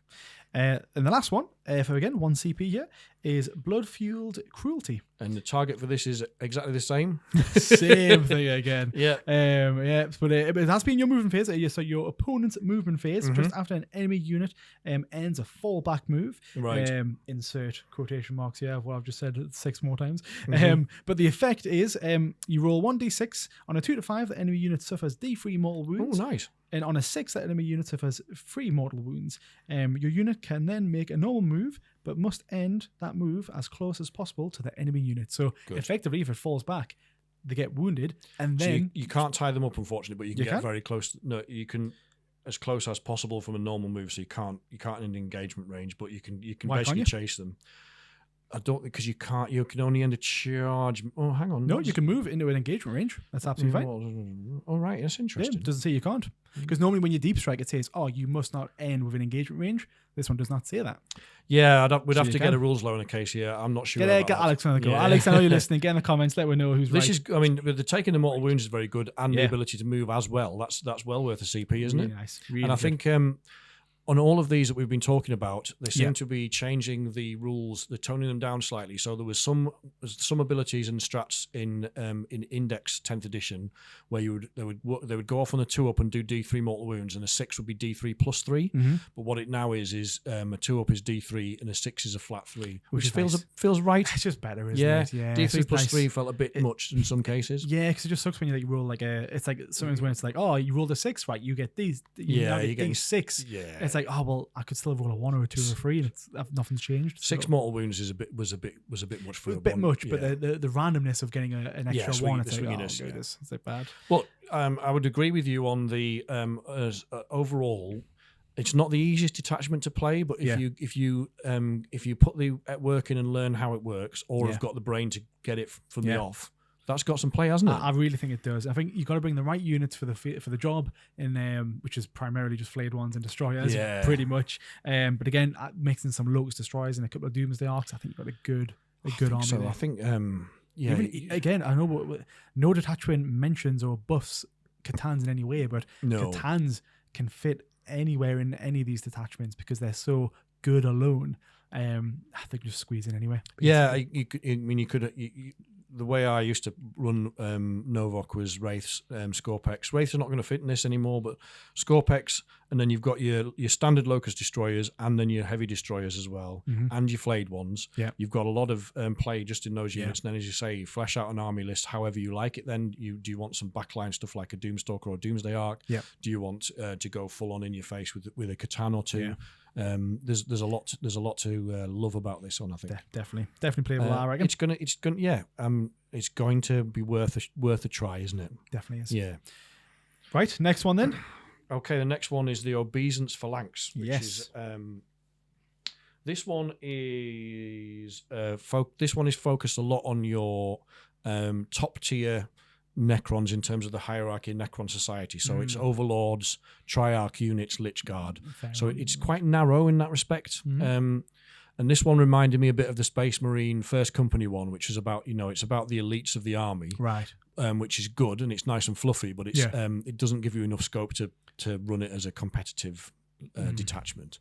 But I'm glad it exists. Yeah, it's again just more flavour than the day. Yeah, I mean, so get into it. The army rule is basically mini Oath of Moment. So in the command phase, you select one enemy unit, and then for the rest of the turn, your Overlord, Triarch, and Lich Guard units all get +1 to wound against that target. So it's kind of like mini Oath of Moment. Pick one big unit but it fits. It's very thematic with that. The way that those units would act, people. isn't it? Yeah. They that sort of honourable combatant type of stuff. I choose you and let's duel it out type thing. To the death kind of thing. Yeah. So for narrative wise, I would, if I was running a campaign, there would definitely be some play for this. But you're not going to see it on a tournament. Big campaigns, no. And you don't anyone that brings it to a tournament has got balls of steel. Yeah. See, I'd see that one being really good with already without seeing any detachments or enhancements. Yeah. Maybe 3 Doomsday Arcs. Being like, all right, you 3, take out that.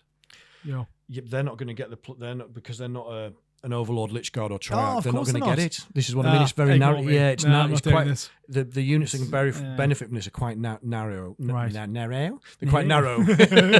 So yeah, it's fluffy and it's fun, but it's not. It's not play. If it was army wide, like you said, you'd be looking at it would have some play, and it might. Does it say it's not army wide? Does it? Yeah, it's specifically just Overlord, Lich Guard, or Triarch units. Okay. So. I mean, let's go through the enhancements and see what you think. But I don't think, again, I think we're going to see. Can it be redeemed as 1 hour? I'm interested in. Let's see if it can. So the first one is actually called Honourable Combatant. The first enhancement. You can only put it on an Overlord model. Each time the bearer's unit destroys an enemy character unit, your opponent loses 1 CP if they have any. So you can't go into minus CP. But if you had 1 CP, I could take it off you. Okay, right. It's very. I know we use this word a lot, but it's very situational, isn't it? Yeah. But it's fun. It's quite a funny thing to do. Just be like, oh, you're gonna like when can you use that? Did you say? It's you use it on an overlord, and whenever that overlord, so an overlord carries it, and whenever his unit, so it doesn't just have to be him, destroys an enemy character, then your opponent loses -1 CP. Got you. So it's going to depend a lot against who you're playing. Yeah, it would suck if like they didn't have any CP left. Yeah, and you're or like, they didn't have any characters. Yeah, exactly. Yeah. I mean, this edition is really hero hammer. Most armies you play against, most factions are encouraged to take quite a few characters. Mm-hmm. So against most factions, you are going to be destroying characters, but it's got to be that specific unit that does it. Yeah. You know, it's okay. It is what it is. The next one is Unflinching Will. This one is an Overlord model only again. In fact, I'll say this now: all of the enhancements are for said that Overlords. before in the last one. It's fine. We live and learn. You know, it is so it is restrictive. But this one, the bearer's melee weapons get the precision ability and anti-infantry 5+. Yeah, so it's an Overlord only. Precision is interesting. Yeah. Anti-infantry 5+ is absolute bullshit, and I'm going to tell you why. Right. Tell me. Let me get my little soapbox Preach out. it. Right, yeah, Preach it. Well, there's 3 weapons that an Overlord can have, right? And they go from strength 12 from the side down to 8 for the blade, and then the weakest strength a melee weapon has is strength 5 for the Staff of Light. Sure. Now that means, right, if the strength of your weapon is 5. You're wounding any model on a 5+ that has a toughness of 9 or less. An infantry model, not a tank, not a monster. An infantry model has to have a toughness of 10 or higher for anti-infantry 5+ to be any use whatsoever. Yeah. Who has written this rule? That's a bit because they would always say that one. Like it's just one of those where they haven't thought it through. No, there's not a situation where I'd see, and even like who would bring a Staff of Light? Like, I mean, exactly. Who's bringing a Staff of Light and Overlord to start with? And you're playing the Necrons wrong. If you are like, sorry. So this is lazy rule writing. We've said a lot of good things about this codex, but this is an example of lazy rule writing, and it should never have got to the point of publication. That's bad. It's if they're trying to give it something else apart, it's almost like they've gone, right, we'll give it precision, and they've gone, well, that's probably not enough. We need to give it something else. Yeah. But I mean, even and for a startup, anti-infantry 5+ is weak. Yeah, I mean the average toughness of infantry is like what, 4 probably. Yeah, so you're going to be, that's being generous on your well, that's it. If it is average infantry toughness is probably 4, and that means on the strength 8 and strength 12 weapons you're wounding on 2s already. So this means nothing. No. And then who as an infantry character has a toughness of 10 or higher? Nobody. It'll be like those like Terminator captains, but there's going to be the odd. But even they will, if they're toughness 10, they're come on, they're nowhere near that. That's like Imperial Guard tanks. Yeah, it's if they were going to give it something else, they needed to give it some thought. They didn't give it some thought. Sort yourselves out, GW. So we've said, overall this book is amazing, but this was like, we'll call you out if it's crap. What are you doing? This is bad. Come on. Okay, so that one. Now I've got that out of my system. That's flushed out. The next one is called Warrior Noble. Overlord model only again. Each time a melee attack targets the bearer's unit, subtract 1 from the hit roll. So melee attacks against this unit are -1 to hit. Sure. Good. That's good. Yeah, takeable. Yeah. No. And the last one is Eternal Conqueror, Overlord model only. Each time a model in the bearer's unit makes an attack that targets an enemy unit within a range of an objective marker, you can re-roll a hit roll. Mm-hmm. So this is what I'm pretty sure Immortals get that anyway in built to them. But this is for obviously Triarch or Lich Guard units that are being led by an Overlord. Yeah. Or well, any unit's being led by an Overlord. But it's okay. But it's they're all right. Yeah, exactly. There's nothing to it. Apart from got nothing more to say. To be fair, it's just like the Overlords. You like them, bring them. Unflinching Will. As much as I knocked off about the anti-infantry bit, the precision bit is actually quite good. Yeah, because again, for it's target things. Yeah, you can take those characters out of those units fairly quickly. So let's move on to the stratagems. So the first one is Your Time is Nigh. Ooh. This is a 1 CP stratagem. Use it in any phase just after your opponent's warlord has been destroyed. And until the end of the battle, any enemy unit has to take a battle shock or leadership test, subtract 1 from the result. So it's lovely and fluffy again. Yeah, sure. Yeah. It's all right. Yeah. I mean, it's playable, I guess. Like, it's not too bad. I mean, you can... I think I'm just so underwhelmed stuff. I'm like the last ones. I'm not getting excited. It is quite underwhelming. It's fluffy and it's fun, but it's not competitive. No. And that's the theme of this. But the thing is, I think that... I wouldn't even say it's not competitive. It's just like, it's not playable to a Yeah, degree. Because yeah. when you say when people say not competitive, people are immediately like, oh, you're trying to go for the top tables, you're trying to win. But that ability wouldn't even come close against an average player. You are 100% right. So we can look at the first two we looked at in terms of Hypercrypt and the Canoptek Court. Yeah. Those are competitive, right? Yes, 100%. Yeah. Annihilation Legion is playable. Playable? Yeah, I would say so. This one is not. It's not playable. Unless you were playing a super fluffy narrative game, this is not playable. Nah. But let's see if any of these plow on. Yeah. So the where was I there? Yeah. So the second one is called the second stratagem is called Enslaved Artifice. Mm-hmm. This is a battle tactic, so you can use it. Obviously, you Get them for free. You can use it in the shooting phase or the fight phase. One Necron's unit from your army that has not been selected to shoot or fight so far until the end of the phase. Each time a model in your unit makes an attack, it gets critical hits on 5s. Well, fair enough. Yeah. It's okay. Hits, yeah.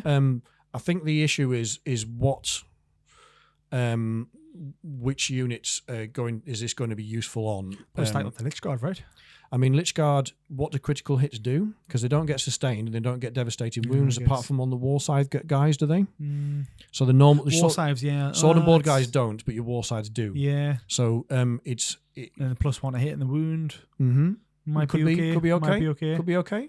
But again, that's like one unit out of the entire codex, which isn't really great. Yeah, there's not much as much as the other stuff as meh as it is. It does synergize with the army rule, but this one doesn't really. No, I mean, like I say, the rest of them when we're talking about them, it's like, oh, this would be good with this would be good with this, but this one is like we could only think of Lich Guard at a push. If we're missing something, let us know in the comments. But we'll see. Nothing. Number 3 is Nano Assembly Protocols. When do you use this? In your opponent's shooting phase or fight phase, just after an enemy unit selected its targets. This is a Necron's vehicle unit from your army, and the effect is each time an attack is allocated, subtract 1 from the damage characteristic of that attack.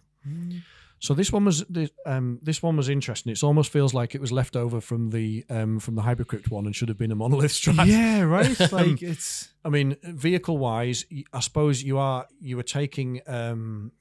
Catacomb Command Barge, you might be taking in this to kind of fluffy detachment, so that's good for that. I guess it's good for shooting against Doomstalkers and Doomsday Arcs and stuff, but it doesn't really fit with the detachment. No, it doesn't. It doesn't, because then I wasn't even thinking about that with like obviously like the being so narrow. It's like the Lich Guard, Overlord. There's nothing really I can think of that would work. The only thing I'm thinking of is if you were going to take a Night Scythe and use that to teleport your Lich Guard out of it or something like that. No one ever brings.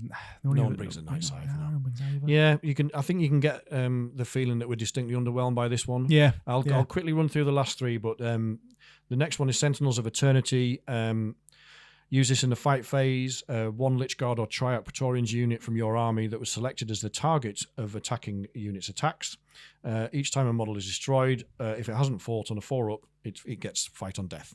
That's good. That one's okay. Nice. Yeah, because you're going to be bringing those types of units anyways. Yes. So most units that you have in that list will be able to use that stratagem. That makes sense. It's okay, that one. The next one is Suffer No Rival. This is a battle tactic as well. Use it in the fight phase. 1 Lich Guard or Triarch unit from your army that has not been selected to fight already. Till the end of the fight phase, melee weapons have the precision ability. This is quite good. That's nice. Yeah. Just basically snatch just units cut off. through those characters. Yeah. Especially because characters in 10th is so good when they could apply all the different buffs and yes. that. So yes, taking them out is key. Yeah. So I do quite like that one. One's nice. The last one is called Territorial Obsession. This isn't a battle tactic. Use it in the command phase on a Lich Guard or Triarch Praetorians unit, and until the start of your next command phase, you can add 1 to the OC, the objective control characteristic of models in that unit. If that unit is a vehicle, add 3 to its OC instead. That's pretty good. Yeah, it's usable. Basically, holding down objectives again is really nice. So adding 3 is nice. Yeah, but I'm gonna. I mean, I said 1 CP. Did you say? Sorry, it's 1 CP. Nice. Yeah, and I did say at the beginning of this, I'm going to try every one of these detachments. I can almost guarantee you that I'm only going to try this one once. It's very laser focused around vehicles and but mainly around overlords and Lich Guard and Triarchs. Yeah. I mean, it's okay.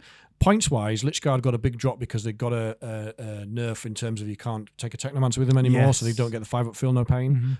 So you're probably going to be spending the money to take Cryptothralls with them. You can't take Cryptothralls with them because they can only go with Cryptex, can't they? Yeah. Yeah. Well, but you can attach your Cryptek to... You can't. None of them at all. No, I don't think so. Nice. So Lich Guard, but they came down in points. Triarch Praetorians are still stupidly expensive. Yeah. I mean, they are a very versatile unit, if you can, but they're just I don't too think expensive. I've ever played them before. They've got, I think they've got deep strike. You can fit them with some quite nice shooting. They're reasonable in combat, but they just die like flies because they haven't got an invuln. That's it. So there are, if one of these strats, instead of the vehicle ones, if you'd had a strat to give them a 4-up invuln, a bit like we saw with the monolith, that would have been helpful, I think. Yeah. Because then all of a sudden your war side guys are a bit more exciting because you can't take Orican with them anymore because he's a Cryptek. That's true. So they can't have a 4-up People invuln. keep forgetting that. People see him like, oh, epic hero. Oh, it's got to be a HQ. So an enhancement that could give a unit a 4-up invuln or a strat to do it even for a turn would be really powerful for this. But I'm going to close the book now. That's it's an underwhelming one. Let's move on. We'll draw a line under it. We started strong. Yeah. And it's gone downhill a little bit. But this one slightly recovers it back again. So this is the Awakened Dynasty now. Yeah, so this is our the 5th one. This is our index rules, isn't it? Exactly. So but this is still pretty good. It is. Obviously some slight changes to it. We'll run through it real fast, but the majority of stuff you just kind of already know what this is. But yeah, so they're obviously their rule is just their command protocols. While the Necron's character model is leading the unit, each time a model in this unit makes an attack, you add 1 to the hit roll. So nice. Again, the flat pluses to this is actually really nice to see. Yeah, it's good. So the enhancements to this, one of them is the Veil of Darkness. Our old friend. Never mentioned this throughout the entire time, so it's nice to see this back in here. This is 20 points. As you probably already know what this one is, at the end of the opponent's turn, you can basically remove this squad from the battlefield and bring them in your reserves in your next turn. And it's a once per gamer, and it's 20 points. It probably should be 15. Yeah. But it's takeable. It is takeable. And it's always playable because, again, moving around the board, getting yourself in the right position is always nice to see. If you're not the Hypercrypt, this is massive. Yeah. It's big. It's big. It can.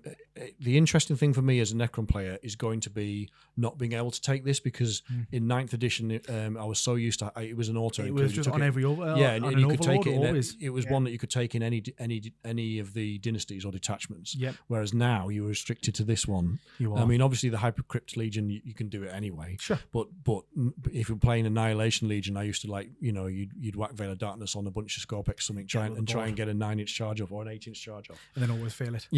Always fail it. Yeah. But it's an old favourite, and I still like it. But I'd like to see it be 15 points. Definitely. The next enhancement to this one is the Nether Realm Casket. Again, 20 points. This seems to be a very pricey enhancement list that we have here as well. But this one again, 20 points. While the bearer is leading the unit, models in that unit have the stealth ability, so -1 to hit when you're more than 12 inches away. I like this. Nice. It's too expensive again, but I like it. It is too expensive, but I'm trying to think what would be the best kind of unit to have that on. There's not really a lot of them out there. Warriors, Blobber Warriors. Because Blobber Warriors, your Chronomancer gives you this innately if you've got a Chronomancer in a unit, but and that also allows them to move, shoot. Is it move, shoot, move with the Chronomancer? Yeah. So it's pretty good. But if you wanted a Technomancer in there for the 5-up feel no pain, then you would take this to give them a stealth ability as well. Exactly. It's worth doing. It's nice little combos. Next one is the Subjugator. What's it? The Phasal Subjugator. This one is the only enhancement I know that is more than 25 points. I was about to say the same thing. This is a very pricey one. 35 points. It's got to be the most expensive enhancement to come out so far. It's a lot. It is really a lot. So this is an aura ability though. So while friendly Necron units are within 6 inches of the bearer, each time a model in that unit makes an attack, add 1 to the hit roll. So this is super expensive, and this has replaced the coronal something or other that was in the index, which was 25 points, and that any units within 6 inches counted as being led, which is different to getting the +1 to hit. It is. So they've made it more expensive and not as good. Pretty much. I mean, it's still not bad. I think it's still good for you could have the unit be this person being at the back of the board with maybe some, I don't know. This is a hex mark so you can't shoot it. That's at the back of the board, babysitting some anti-tank, isn't it? Yeah. Yeah, to give them +1 to hit. Doomsdarks could possibly get Doomsday this. Arcs It'll be nice for that. Yeah. But moving on, the next one, quite a nice one to be fair. What's this one called? I'm going to try this one. I think it's called the Anegic Dermal Bond. Names. Yeah. But again, this one is okay. I've hyped it up a bit, but it's not really that good. The bearer has a feel no pain of the forward feel no pain. Yeah, for something like whacking it on your warlord, someone you want to, a character that you want to keep alive. It's 15 points. It's not the end of the world. For 15 points for a 4-up feel no pain is not that bad, is it? If it's spare money, they'll spare points. I mean, again, they've changed the name on this and they've changed the rules so you can't take it on Transcendent Catan anymore. But they get an innate 5-up feel no pain, don't they? Exactly. So nothing lost really on that one. So yeah, they kind of nerfed a couple of those, but you can sort of see why. Yeah. I still think 35 points is far too much for that one, but it is what it is. It is what it is, exactly. Do you want to run through the stratagems? Or I can certainly give it a go. Let me find in my big book because it's easier for me to read because I've got old eyes. Old eyes, certainly can. Right, so here we go. Awakened Dynasty. So stratagem wise, we have Protocol of the Eternal Revenant, 1 CP. The target is 1 Necron's infantry character model that was just destroyed. And at the end of the phase, set the model back up on the battlefield as close as possible to where it was destroyed and not within engagement range of any enemy units. And it comes back with half of its starting number of wounds. That's changed now as well. Because that was used to come back, didn't it? Used to come back with full wounds, Yeah, I'm a little bit disappointed in that because Technomancers are quite fragile. They've only got 4 wounds and no invuln, have they? Exactly. So for 1 CP, I would like to see it come back with full wounds. I'm not going to lie, but and obviously you can only target each character unit with this once per game, so you can't just keep bringing the unit back, which is fair enough. But it's okay. It's okay. Moving on, Protocol of the Undying Legions. This one is in your opponent's shooting phase or fight phase just after an enemy unit has finished attacking one of your units. Yep. And basically, you can activate your reanimation protocols. You get D3 wounds, or if you're being led by a character, you get D3 + 1. So this is the one that used to be a battle tactic, yes. Which meant that your overlord could use it for free. Which was and big. Again twice. Yeah, one game. Yeah. One turn even. So it's still good. Yeah. It's only 1 CP. It's good. Yeah. The next one is Protocol of the Hungry Void. This one is used in the fight phase. Until the end of the phase, add 1 to the strength characteristics of melee weapons equipped by models in this unit. And if a character is leading the unit, improve the armor penetration by 1. Again, quite a nice one. This one is a battle tactic as well. It is. It is a battle tactic. This is the one that we can spam on Lich Guard or anything like that. Yes. It's being led, so really nice to see. It is. It's slightly. I don't want to be completely negative Nelly all the time, but this one, Protocol of the Hungry Void, was the original command protocol for the Novok Dynasty. Yes. This one belongs in the Annihilation Legion. Yeah. I mean, it is like you say, it's got play in this one, but it's limited because the units that you're probably taking in this one is probably just Lich Guard that you could use it on. Yeah. But Annihilation Legion, if you could whack that on a bunch of Scorpex or something, nice. It's tasty. Really good. It's really nice. But it is still, it's still 1 CP. It's okay for sure. Next one is Protocol of the Sudden Storm. Use this in your movement phase. Your ranged weapons gain the assault capability, and if a Necron character is leading your unit until the end of the phase, you can re-roll advance rolls. Yeah, so nice. You can move and shoot with assault, and you can re-roll your advance roll. Just a good bit of extra movement and get them up the board. Pretty much there, yeah. Yeah, it's decent. Especially if you need to get into a good position or anything like that, or get onto an objective. Really nice. Really good. I definitely see that being used. Playable. 5th one, the penultimate one, is Protocol of the Conquering Tyrant. This one is using your shooting phase. Yep.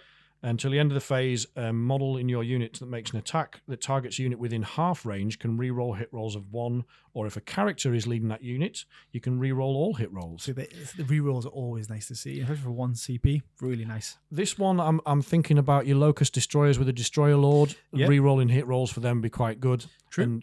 And they can... if you had the Veil of Darkness on that on a blob of 6 destroyers with a Locust Lord, you drop them in within half range of some, and then rip a unit to pieces. And it is a battle tactic as well, so maybe that might be good for like. My goodness me, that's warriors or anything like that. That's got play. Nice. That's got play. Yeah, very nice. Veil of Darkness to maybe them closer. Breaks them down. Very nice little combo, wombo combo. Little mini wombo combo. I like it. Last one, right? And then, last but not least is Protocol of the Vengeful Stars. This is 2 CP, though. And it's in your opponent's phase. Just after your opponent has destroyed a Necron's unit, one Necron's character that was within 6 inches of that unit, and your unit can shoot as if it was your shooting phase, but it must only target the unit that destroyed the Necron unit. It's quite a lot. So and 6 inches kind of limits you, right? Because so if I've got a blob of warriors and my opponent destroys them, I have to have a Necron unit within 6 inches of them that can then fire back, and that's not. It's just too situational. Too situational, and for 2 CP. It's expensive as well. Expensive. Yeah, very pricey, and it's not a battle tactic. So that one in the bin, I think.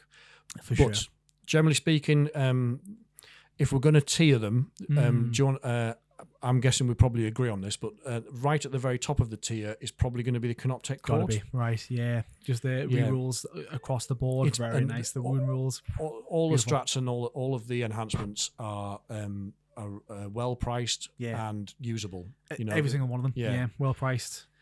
Easily done across the board. Next one down would probably be Hypercrypt. Oh, gotta be, the move teleporting around.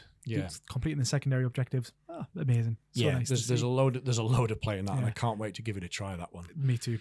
Third, probably the Annihilation Legion. Yeah, I would say probably it's probably just because it's a bit more interesting. Probably gets third, but there's we're both. God damn it, we're both determined to make this work, aren't we? It's because I think I've seen so much hate online about it. It was sad to see. People giving a crap, and I'm like, no, I agree. And then I read it, and I was like, yeah, you're all wrong. I'll die on my hill, but I'll make this work. At first glance, I agreed with them. It was really underwhelming. But I think it was more to do with expectation versus reality, wasn't it? So it was disappointment as much as anything I think else. people started getting on the hate train for it before they've seen the points for everything. So now that the points are fully out, I'm like, well, no, look, these are playable. I mean, I made a meme about this and put it on our Instagram about Scorpex and Wraith, because Wraiths are 110 points for 3, and you can take a Technomancer with them on top of that. Obviously, it's more points, but they're 110 points for 3. They've got a 4-up invuln, 10-inch move, toughness 6, 4 wounds, and then Scorpex are 100 points for 3, and they've got less movement. They've got a wound less each, no invuln. Annihilation Legion, we're going to try and make this work. But if they actually drop Scorpex, and we've talked about this before, but if Scorpex came down to something reasonable, like 75 points, maybe 80 points, for 3, then that changes the game, because that makes them, much more attractive. And you're going to get your points back for trading them. We talk about trading in terms of competitive play. Can your unit kill a unit of equal or higher value? If you can trade up with your Scorpex much easier, they're going to become more attractive as well. Completely agree. Completely agree. So I think probably after that one, the Awakened Dynasty. Yes. So the old school. I say old school. It's been out a few months, but the index. +1 hits, just bog standard, isn't it? Being led, get the extra 1 to hit. It's just easy, and the stratagems that were involved in it, playable. Some of them are playable, definitely. Some of them situational, but again, a few battle tactic ones in there to be you get the free off ones. There's still, and you're going to have to learn to play it in a different way now. So again, points when we first came out, Necrons were we were in the top 6. We weren't oppressive or above the Goldilocks zone, but we were close. So we got nerfed quite badly in the first round of nerfs, and what they nerfed was all of the stuff that was auto include. So it was your Doomsday Arcs, your Lich Guard, and so on. Lich Guard, critical for alls. Yeah, exactly. So you're going to use the Awakened Dynasty. You're going to have to play in a different way. But that's not a bad thing. No, not at all. And whether people can find a way to make that competitive, I'm not sure. But it's let's give it a go. Yeah, exactly. And then the last one, of course, the Phalanx one. Yeah, the Obeisance Phalanx is just too niche. I'm glad it's nice that it exists from a fluff perspective, but it's too niche. I think if I see you play it, I think I'll class that as me playing it. Because I don't you just tick that box. I'm just not gonna. I'm not. I'll definitely run it out against my son's Space Marines, because I think it would be quite thematic one, and also it would probably give him an easy win at the end of the day. So never hurts. Never hurts. Let them win a bit. The kids, you got to let them win a little bit. I love it. But overall, apart from that bottom tier one, it's not a bad book, is it? No, I think all the flavor went into the beginning half of the book. The lore, the artwork. That is kind of what's really propped up this book for me. Yes. The detachments, bit of a letdown across the board. I don't like seeing the 5 compared to how other people have 6 and 8 and 7 and such. It's if we were going to add a detachment in, if GW said, we're sorry we've messed this up, Jack, you write the 6th detachment for us, what would you do? Well, I mentioned them briefly before, but the Catans, they're so just not looked at. Like them themselves are these just star gods basically, and they're just like they're a menace to be on the field. I think giving them some sort of detachment themselves would be the absolute best one for it. Because that is one of the things that we haven't gone through unit by unit for this because there's too much to do, and I don't think people would be that interested. There's other codex reviews that will go through each unit. That's not what we do. No. We should mention the Catan as an honourable mention because they all gained a 5-up feel no pain, which makes them massively more durable. They reduce half the incoming damage as well. Reduce damage incoming damage by half. They've got a 4-up invuln, 5-up feel no pain. They are tanks now, aren't they? They are big tanks. They're going to absorb a lot of damage. So the detachment they could make is like return or revenge of the star gods. I love that. It's so good. I love them. Army rule, material absorption. Oh right, because they're material gods opposed to warp gods. Yes. So again, I love it. It fits with the theme. You've given this some thought. I have. And it didn't take long. GW didn't take long. Come on, write this down. Make a note. I'll send it to you. Anyways, Catan models only. Yes. My army rule, what I was going to give them is in the command phase, Catan models. Catan